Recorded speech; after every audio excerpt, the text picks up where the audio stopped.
This video is not just sponsored by, but drawn with an XP Pen drawing pad. For 3 years I have been using XP Pen drawing pads to draw the artwork and animations in my videos. I started with an Artist 12 and later upgraded to a more professional Artist 22. And since I needed a new, more mobile and professional drawing pad, I recently bought a new one and asked the folks over at XP Pen if they would be interested in sponsoring a video, and they loved the idea. I decided to order the Artist Pro 16 from their store. The tablet arrives within days, and just look at that beautiful box art. It reminds me of my childhood when video games were still sold with box art. It is absolutely gorgeous, and I will be keeping that box. Inside you will get the drawing pad, the cables you need to connect it, you get a drawing glove, which you need so you don't smudge stains onto the screen, and you also get the drawing pen in a really nice, sleek looking compact case, with secondary pins should your old ones wear out. Connecting it is really easy. Plug in, download the driver, restart your PC, and get the calibration app.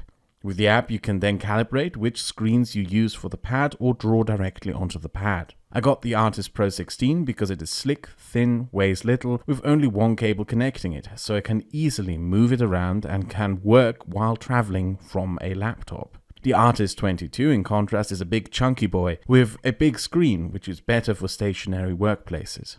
The Artist 16 Pro also comes with a new smart chip, which makes the screen and pen 10 times more sensitive to your pen movements, with only 3 grams of force needed for activation, and thereby allows you to draw highly accurate and beautiful drawings. The pen also only has 0.6mm reaction distance, which is half of all the other tablets, and has a nice eraser on the back. You also get these shortcut keys. Previously I had to use a separate tool for shortcuts, and here they are integrated. This is a great professional tool for drawing, especially if you have to move around and work from a laptop a lot. Having worked with XP Pen drawing tablets for more than 3 years, I can highly recommend their products and services. They are amazing, and it is pretty much with their products that I built this channel and learned how to draw. Be it one for starters, one for a professional office space, or a professional one for on the move, XP Pen offers you a wide array of everything. Use the tablet to learn how to draw, to doodle, make animations, or make memes, or as just an additional screen for your setup. It beats clumsy drawing with a mouse any day, and it also is a great creative outlet. A link to the XP Pen store is in the description, and I highly recommend you check them out and get yourself a tablet, or for one of your loved ones as a gift. Many thanks to XP Pen for sponsoring this video, and now, let's go and watch what this amazing tablet drew for you.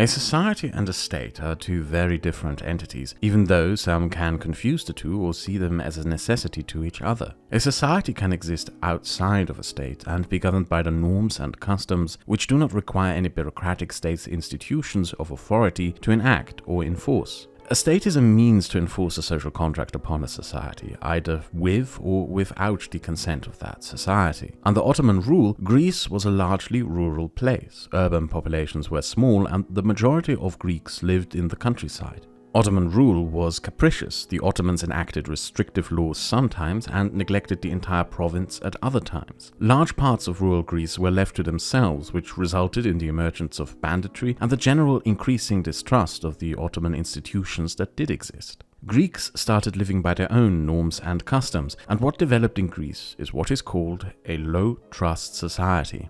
A low-trust society in general terms is a society that does not trust the state that governs over it. The distrust of the state results in parallel social institutions being established to replace the state and where the people organize their lives despite the state, rather than through it.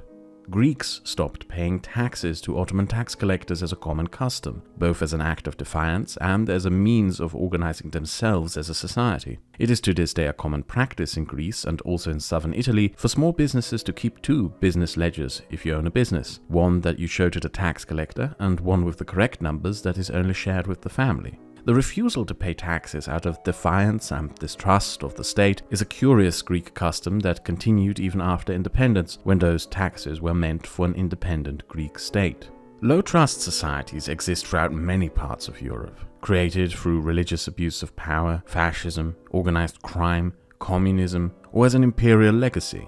That many of them are found in the Mediterranean and are either Catholic or Orthodox is entirely incidental. It is neither geography nor culture that shaped these social frameworks, but the decay of its institutions through specific historic events and developments. The relationship these European societies have with their state is more comparable to the relationship Colombian, Nigerian, and Burmese societies have with their state, rather than with German society, whose relationship with the state has more in common with Japan and South Korea than Greece. Low-trust societies, however, do not only distrust the state. To a degree, every society distrusts the state. What makes a low-trust society unique is that the people tend to distrust each other. With the absence of the authority within a state as an arbiter and enforcer of law and order, low-trust societies rely on their own norms to keep order. And these norms and customs are often built upon family groups and small kinship structures, competing with each other. Norms can be bent or even breached. The only extent to which you can trust people outside of your immediate kin group is measured by how much they are indebted to you. Add in bandits or organized crime, and you end up with a society in which nobody trusts anyone except their immediate family circles. Interestingly, a way this can be observed is through architecture. Throughout rural Greece, you will find an architecture style of home building that is inward-centered and socially defensive. Inner courtyards and walls that are meant to hide any potential wealth and business from the prying eyes of neighbors, while deliberately keeping the outside facade as modest as possible. You will find home architecture like this in many low-trust societies, in southern Italy, in Greece, in Nigeria, or in Colombia. The result of this social structure in which nobody trusts their neighbor and everyone sees everyone as a competitor or potential rival is the development of a deeply entrenched clientelism in political matters and business. Business and political decision-making is increasingly conducted on a favor-based system. You get someone's support or loyalty only in exchange for informal handshake or through under-the-table backroom deal agreements. The Greek nation-state that was born in the early 1800s had a weak state, a society that distrusted the state, and a society in which nobody trusted anyone unless they were related or owed them something. One of the major causes of many of Greece's problems is not that you can't trust Greeks. It's that Greeks don't trust the Greek state, and that Greeks don't trust Greeks. Greek independence is regarded by many historians to have been the first humanitarian intervention. The Greeks themselves would have never won independence without Russian, French, or British support, who then placed a Bavarian prince on the throne of a newly constructed Greek monarchy. The hope was that those German aristocrats would build a functioning Eurocratic state. However, those Germans failed. The Greeks didn't trust their new German monarch either. The monarchs conceded to a constitution by 1844 and to universal male suffrage by 1864. What this means is that democracy arrived in modern Greece before a functioning and centralized state had been established, and through that it was the customs and norms of the Greek low-trust society that shaped modern Greek democracy. The 19th century Europe into which the newly independent Greece was born was essentially of an enormous social transformation through industrialization. The creation of large factories with enormous production output required the interconnection of cities with rivers and ports, as well as a new and enormous industrial workforce. The result was an enormous urbanization that took place throughout most of northwestern Europe on a scale that dwarfs previous urbanizations. A transformation which the German sociologist Ferdinand Tönnies called the transformation from Gemeinschaft zu Gesellschaft, translated from community to society. In a community, a people see themselves as part of a larger collective that they serve through their own efforts as participants in mutual benefit. In a society, people see themselves as individuals, practicing in labor for their own direct benefit through others and themselves. You can observe that social transformation currently taking place in China, where up to 400 million people migrated into cities in the past 20 years, disrupting old Confucian rural communities and thereby strengthening the Chinese communist state, but also creating a new urban, individualistic, cosmopolitan Chinese citizenry that comes with new challenges to the Chinese communist state. However, back in the 19th century, this transformation did not take place in Greece and large parts of the Balkans. Instead, urbanization occurred through the transfer of village populations into urban regions without industrial or political development, but as centers of public administration and commerce. Industry sectors did not really emerge until the 1930s. This resulted in rural customs and norms, as well as rural communities being preserved within a city. According to the Greek sociologist Apostolos Papakostas, what happened is that Greek cities transformed into becoming cities of peasants, and that the city Greek became a sort of urban peasant. You can observe a similar process in American cities where Italian and Greek immigrant communities formed such communities of urban villages until they recently started to dissolve and integrate into the wider American society. Greece, however, did at the time not have the strong enough state to dissolve the structures of these urban villages. Urbanization and modernization did not come with political development. What this meant for Greek democracy when it arrived in 1864 was that its voting blocks were not organized around social classes, but region and clan-based. Political power in the new Greek democracy was therefore administered on a quid pro quo basis of clientelism, just as political power had before democracy. Greece consequently didn't develop an industrial proletariat or middle-class bourgeoisie. People did politics on the basis of their immediate community and kinship groups. You voted for someone in exchange for a favor once that person was in power, and what this favor ended up mostly being were public service jobs or regulatory exemptions. Starting in the 1870s, a system of patronage developed in Greece in which political power was established, gained and exercised through the deals involving handing out public sector jobs. The low-trust society structure was thereby continued as Greece moved into the 20th century, and during the first half of that century, events transpired that lowered that trust even more. The most impactful and traumatizing of all would be the Nazi occupation of Greece. The Nazi occupation of Greece was extremely brutal. It is estimated that up to 2/3 of the Greek population were active in the resistance. The Germans reacted to acts of resistance by picking a random town, murdering its entire population and burning that town to the ground, which would be the fate of 1,770 Greek villages. Over 100,000 Greeks were murdered and millions made homeless. The Nazi brutality, however, only fueled Greek resistance. Greece, to use a modern analogy, turned into a sort of Vietnam for the Nazis, and Greece consequently became one of the few countries that liberated itself from occupation during the Second World War. However, that occupation had severely eroded the already existing state structures and created no consensus on how to go forward. What followed was a brutal civil war between socialist and conservative political forces, which broke out before the Second World War had even ended and killed 50,000 people. With support by the British, the Conservatives won and re-established the Greek monarchy. Failing to appease large section of the Greek public, a move to democracy was promised, but stopped through a military coup that established a fascist dictatorship known as the rule of the free colonels. When we talk about fascism, as historians or as a political structure, we often like to talk about the atrocities and crimes. This, of course, is an important aspect of it, if not the most important. But there's another aspect of fascism that we tend to ignore or that many don't even know about, even though it has one of the most devastating legacies for any society that is recovering from it: institutional corruption. Fascist regimes tend to be some of the most crooked and corrupt. Fascist states from Chile to Argentina to Spain and everywhere else are almost universally steeped in extreme corruption and embezzlement. Through the abolition of systems of public accountability, no institutions remain to check the abuses of power that fascist rulers engage in. Consequently, they get away with misappropriating enormous funds and establishing clientistic economic structures. The process of competition among the private sector within a market economy is thereby replaced by a process of scheming for the favor of state officials by the private sector. A bribe here and a bribe there to gain favors and give favors.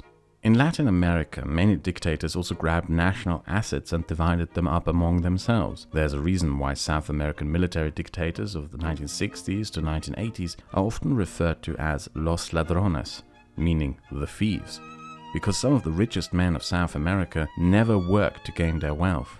They just happened to be army officers during a military dictatorship and schemed during the military dictatorship to acquire national assets as their own. This was particularly widespread with devastating consequences in Chile under Pinochet. The main legacy in Greece that 20 years of monarchy and fascist dictatorship left was clientelism and corruption, institutionalized as the mode of operation within the state. The industrialists that emerged in the 1930s engaged in quid pro quo deals with the rulers and the dishing out of favors in exchange for deregulation and tax exemption. The result was that the by now common custom of refusing to pay taxes was strengthened, not just among smaller business owners, but made part and parcel of large business culture in Greece. The enormous shipbuilding and commercial shipping industries of Greece remained largely untaxed from the 1950s right up to the financial crash of 2008. But you cannot wag your finger at and blame the very wealthy alone. Take a look at satellite images of Athens and you will find one of the reasons why.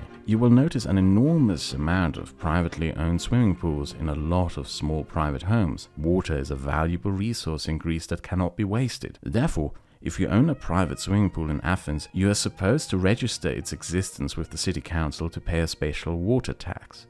Now, with this image of hundreds of private pools you are seeing in mind, you should know that until 2008 there officially were only 3 private swimming pools registered in Athens. People simply didn't register them to avoid paying the tax. Now you can't blame it all on swimming pools alone, but this stands in general for how this custom of refusing to pay any tax was very widespread. On a larger scale, smaller businesses often didn't register any of their conducted business for taxation purposes. By some estimates, the Greek shadow economy made up between 30 to 40% of the Greek economy. Yes, that means that a third to almost half of a national economy was completely untaxed. Add to that the large private sector industries had negotiated enormous tax exemptions, and you have a recipe for disaster. However, the worst contributing factor is that this system of clientelism between the state and the private sector was continued after the return of democracy in 1974 by the emerging conservative political party New Democracy. Conservative Greek political power was built on a preservation and continuation of a status quo that was beneficial for private business interests, but fiscally extremely irresponsible. The second major political party at the return of democracy was the Pan-Hellenic Socialist Movement, or PASOK. Rather than changing the status quo, its first 10 years in government were spent building another clientistic system, however revolving around the public sector. PASOK had a chance to reform the Greek state and get rid of the corruption that had festered deep into the state apparatus, but instead the Greek socialists sort of seized the means of corruption. Rather than dismantling the corrupt structures, they made them available to everyone. The main target of this were the national bank and the teaching sector, where appointments were increasingly no longer made on the basis of merit, but on the basis of clientelism. Vital national institutions, such as the National Bank, which are essential for the functioning of any modern state, were undermined and used increasingly as political instruments of power. When the Conservatives were re-elected, they did not try to abolish the system of political appointments, but instead kept the system and merely tried to outnumber the appointees loyal to the previous government with additional appointees loyal to themselves. The effect this had was not only that less qualified people ended up in state positions that require very high qualifications, but that these state institutions were increasingly ineffective in challenging power abuses and providing checks and balances, or, well, to even just do for what they were created in the first place, their job. PASOK and ND traded power in elections 5 times. And all these changes in power began with political appointments in the institutions of the state and public sector. Up to 40% of public sector employees ended up having received their jobs through political appointments. The powerful public sector labor unions also guaranteed tenure for most such appointment jobs, meaning that rather than replacing them with a change in power, new governments just hired more to outnumber the previously appointed ones. This, as you can probably imagine, resulted in utter lunacy. An enduring mystery to this very day is just how many employees the Greek National Bank had before 2008. The number must be astronomical and completely nonsensical. This system established by the Greek socialists trickled down even into the lowest segments of the public sector. The city of Athens, for example, has 13 hospitals. Up until 2008, each one of these on average employed 30 gardeners to manage a public garden. But only one of these 13 hospitals actually has a public garden. The remaining 12 hospitals basically provided ghost jobs through public sector appointment. What's worse about this is that before the return of democracy, Greece had a very sufficient and strong community structure. Working people usually didn't have the benefits of corrupted states available to them. Because of this, the Greek working population became very self-reliant with strong work ethic. But through the state corruption now being made accessible to everyone by PASOK, it increasingly eroded the self-reliant community structures of Greece. Let's stop for a moment just to explain what a ghost job is. Basically, you made a deal with a politician who consequently owed you a favor, and that politician registered you or one of your relatives as an employee of a public sector job, like a gardener for a hospital that does not even have a garden, however with a real wage and benefits for a job that isn't even real. A lot of Greeks basically started living in a parasitic relationship with their state. They paid no taxes, yet used the state to gain payouts and services. All of this was being paid for with excessive borrowing by consecutive governments, amassing an enormous national debt. Before 2008, Greece had a staggering 700,000 public employees, and after 2008, for every private sector job lost, 2 public sector jobs were lost. In short, Greek society had issues of trust with institutions of the state before they were even created. Then, politically, the Greek right created a broken and corrupted state and economy, and the Greek left then spread that corruption among the wider society. The failure to collect taxes, the clientistic business structure interwoven with the state, the overly bloated public sector, and the enormous costs to the state combined to shape a recipe for a perfect and unavoidable disaster. A disaster that everyone in the Greek political establishment could see coming. But instead of instituting reforms to mitigate the damage, Greek governments decided to cover up the state of their finances until a foreign crisis blew the lid off. It is almost eerie how both the political right and left knew that an unavoidable disaster was coming, but neither did anything to stop it. Neither tried to call out the other for it, but they also didn't have some sort of secret agreement to pretend it wasn't happening.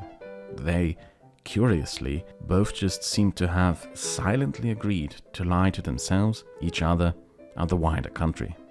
In many ways, both parties on the Greek political spectrum agreed to ride a dead gravy train into the abyss. The amount of money the rest of Europe spent after 2008 to bail out the indebted Greek state lies at €250 billion, or $300 billion. Money Greece spent over 40 years on public sector ghost jobs, clientistic appointments, and Olympic game white elephants. To put that into perspective, that is enough money to connect all European capitals and all European cities with a population of 300,000, and all European port cities, not just in the European Union, but also in the Ukraine, the states of former Yugoslavia, the United Kingdom, Albania, Turkey, Belarus, Switzerland, and Western Russia with modern high-speed rail lines. 7 times. The burden of this excessive spending has now been dumped upon the millennial generation of Greece, with the country being placed under a strict condition by creditors to produce a budget surplus until 2060. In many ways, this is the biggest tragedy of this story. Generations of Greeks who are not yet even born will pay the price for the excesses of the Greek baby boomer generation. When I asked a Greek friend how average Greeks in their political culture allowed for this to happen, the answer he gave was, "Your average Greek is a socialist when he needs public services, a communist when he is fired, a liberal artist when he wants to impress a woman, a libertarian when he has to pay taxes, a nationalist when he talks about Turks, a fascist when Pakistani migrants move into his neighborhood, and a conservative when his daughter starts dating." What I see reflected here is that Greek politics developed out of clientelism as a means to use the state and politics not for public reform or service, but for your own personal means and benefit through backroom deals and appointments at the cost of everyone else. After 2008, there was a lot of talk about how Mediterranean culture and work ethic supposedly caused this mess. This, however, is wrong. It ignores that Spain had a well-balanced budget and that the cause of its financial troubles can be found in the irresponsible actions of private sector Spanish banks. Or that Ireland isn't even a Mediterranean country. Greeks, statistically, also on average work more than Germans. Prominent American economists called it the crisis of the welfare state. This is also untrue. It ignores the fact that European states with large social spending structures weathered the crisis better than the United States did. And it also conveniently ignores that it was the Americans and their private sector excesses that blew the lid off the crisis in the first place. Now, the reasons for why the debt crisis happened is different in each affected country, and in Greece, the reason is a legacy of a low-trust society that built a weak state institution that was not impartial and vulnerable to clientelism. The challenge that Greeks now face today is to build a modern, impartial, publicly accountable and meritocratic institutions of a state, from which a high-trust society can evolve. The story of these events and developments that led to the Greek debt crisis of 2008 is ultimately a great example for one thing. In previous videos, we have seen with Russia how corruption can be used within institutions of a state to strengthen an authoritarian system. Greece, however, is a great example